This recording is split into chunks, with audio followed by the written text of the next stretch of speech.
Carl and Damon here from Games, Brrraains A Head-Banging Life, gbhblofficial.com for short. And it's They Made What into a TV series. Guess what we're doing? Can you believe it? It's Donkey Kong Country. Hey ho. You know what I realised?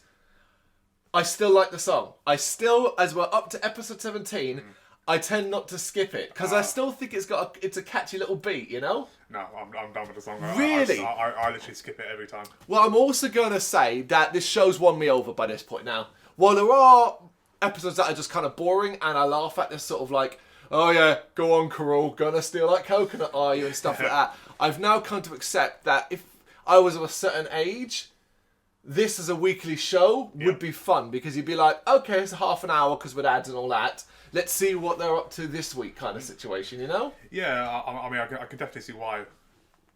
I don't know what teenagers would enjoy it. Or children. I think children. I think yeah, anything above the age of maybe 10 or 12. Yeah, I mean, I'm pretty sure. I said before in previous. I have seen this before as a kid. Yeah, it was always on like Sky One or something like that. I was always watching it on TV. Yeah, it said this and Stargate and stuff like that. Yeah, I don't remember the youth side of things, but the music always kind of rings a bell. But anyway, episode 17, Legend of the Crystal Coconut, written by, as usual, Erica Strobel. And we begin outside Inkadinkadoo's temple, and we hear the voice of the deity declare that the time has come. And I was like, oh shit, are we gonna get something significant here? Spoilers, no. Cut to the Crystal Coconut, and Diddy and DK are messing around in Cranky's hut, much to his annoyance. Diddy gets his hand hurt in a case of the coconut, but it reopens and heals his hand. And I was like, what the fuck is this bullshit? Yep. It can heal people now? Basically, it can do whatever the episode wants in the episode for it. Yeah, we've been saying this for a while now. Whatever you need that coconut to do, it will do. Yep. DK and Diddy ask Cranky about what the coconut can actually do, and I was like, oh my god, here we go. We're finally going to find out. And Cranky says he doesn't know. It's a mystery. And I was just like, boo! Boo that man! Boo that line! Oh. No, that's bullshit. He then tells them to go to bed, but Diddy and DK want a story, so Cranky agrees to tell them the legend of the Crystal Coconut. And that's what we're going to do. Yep. It all began with an ancestor of Captain Scurvy. And I was like, wait a minute, so Scurvy's fucking justified. Yes. If Scurvy's justified, it's his coconut. Exactly, I know.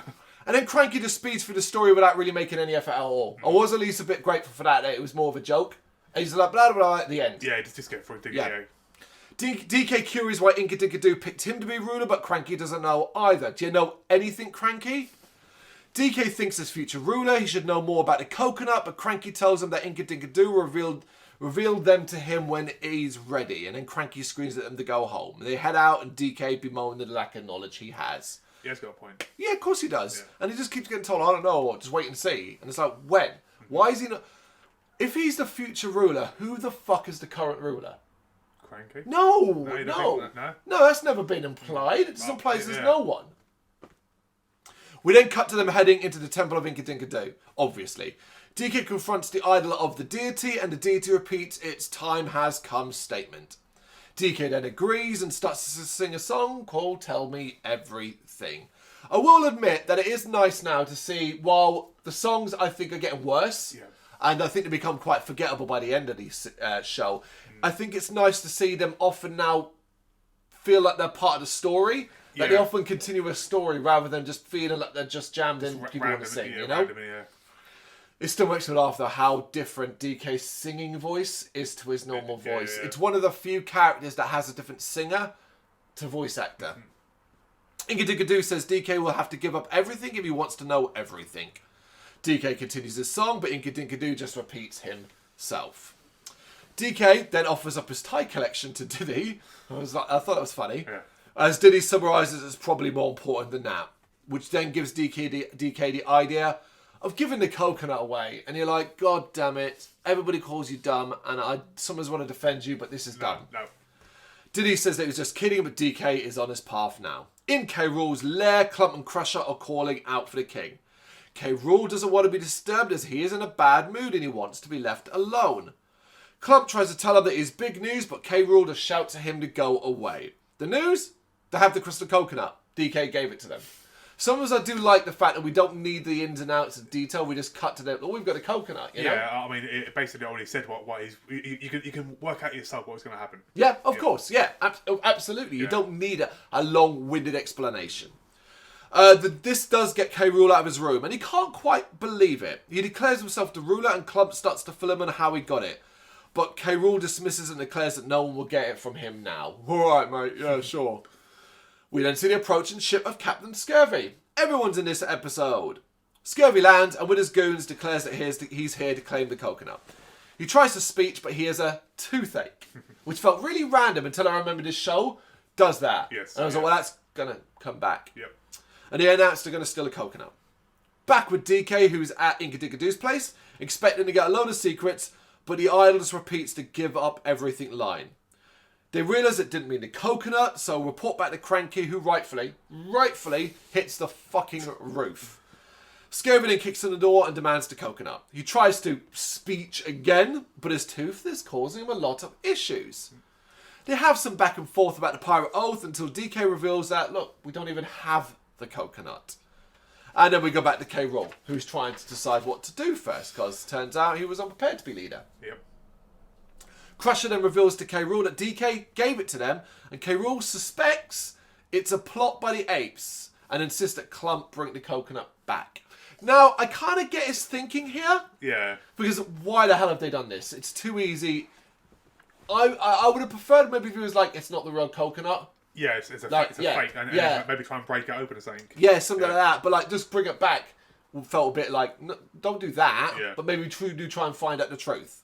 We then get a triple song as DK swings through the trees towards K. Rool's lair. Clump and Crusher head the other way, and Scurvy heads his own way. The song was called "Got It, Get It Back," and it's sung by all of them. I always kind of like these ones more. Yeah. You know. Also, I realised as well in this watching at this point, which character do you think you've got the softest spot for? That you would maybe enjoy the most? I like K. Rool, but I like Crusher too. Mm-hmm. And Clump, those two there, because they're so stupid. Yep. Yeah, I like them both there. It's Clump for me. Yeah. It's Clump for me. I often think he's got the funniest things. He can be quite fun and silly and funny. I also absolutely I just love the binoculars. I just love them. That just kills me every time I see it. The last episode has it as well. And even as Crusher query that side of things, and it made me laugh. Yep. Song ends, and we're back with K. Rool as DK comes slamming in. K. Rool is outraged by DK as he realises that he did actually have the coconut. It's like, oh my god. Before he can go any further though, Scurvy and his crew arrive. Scurvy introduces himself, and just like Cranky, K. Rool declares that pirates don't have any honour. Because Scurvy's always banging on about pirate code and honour and blah, blah, blah. K. Rool reveals to them all that he ordered Clump to give the coconut back. Cranky and Diddy are in the former's hut wondering where DK is when Clump and Crusher arrive with the coconut.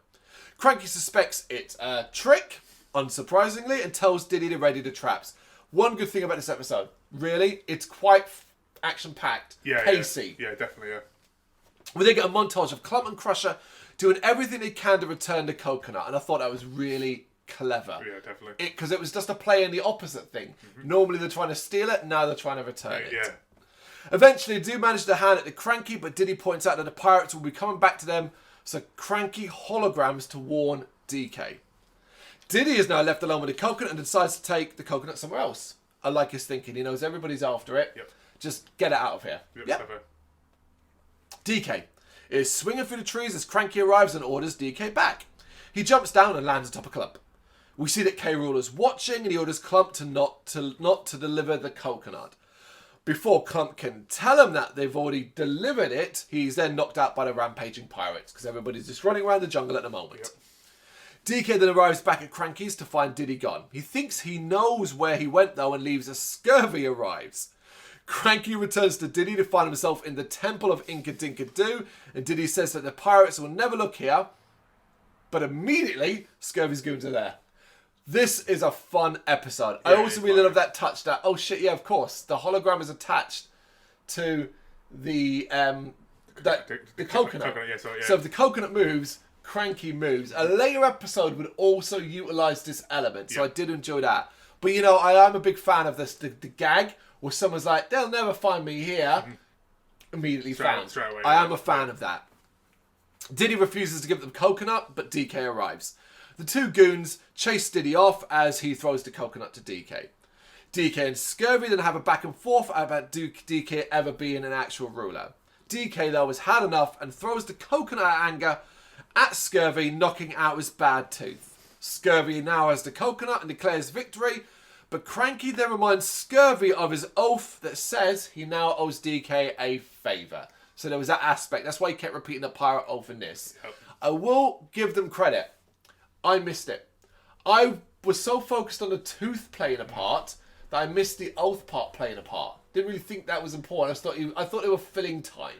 I generally thought, when I watched this episode, I was thinking that, okay, what's going to happen is he's going to get the coconut, he's going to use it to cure him, he's going to be happy, so he'll give it back and leave. Okay, that's good thinking.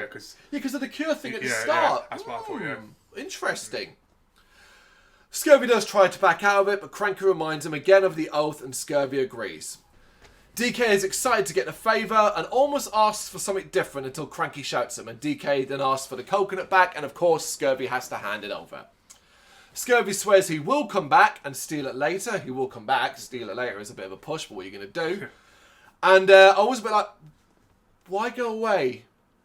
You've done the favour. You've given it back. Exactly. It's a clean slate. Steal it back. Steal it back literally now.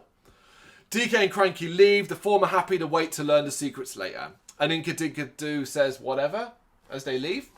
That idol can be a right weird thing sometimes. Yeah, in K. Rool's lair, the lizard is awaiting the return of Clump and Crusher. We then see her hiding in barrels on Scurvy's ship, thinking he still has the coconut. And then we hear Crusher reveal that he can't actually swim. Finally, last but not least for this episode, we see Diddy still being chased by the pirate goons as they realise they've been left behind by Scurvy. Yep, this is a fun episode. Yeah, it's just a little bit energetic, a nice inclusion of all the sort of characters. It's fun. Yeah. I got no complaints. Definitely one of the better ones. Yeah. Initially when I realised, oh god, when I thought they were going to do something more significant with the episode, and then they were like quite quickly to go, no, we're not really. I was like, oh, here we go again.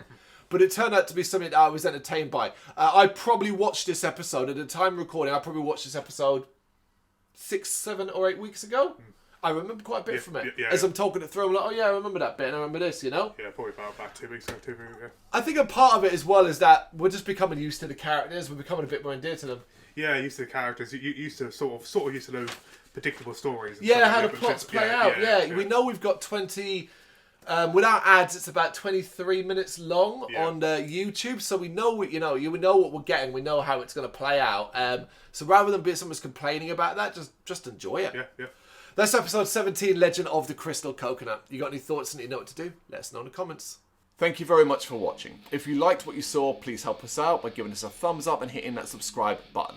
If you really liked what you saw, consider donating to keep the website and channel running by buying us a coffee via our coffee page or picking up some merch from our Big Cartel store. You can check us out on gbhbl.com as well as via our social media, Facebook, Instagram and Twitter, as well as listen to our interviews via SoundCloud, Apple Music and Spotify. Just search for GBHBL. Games, horror and heavy metal. What else is life for?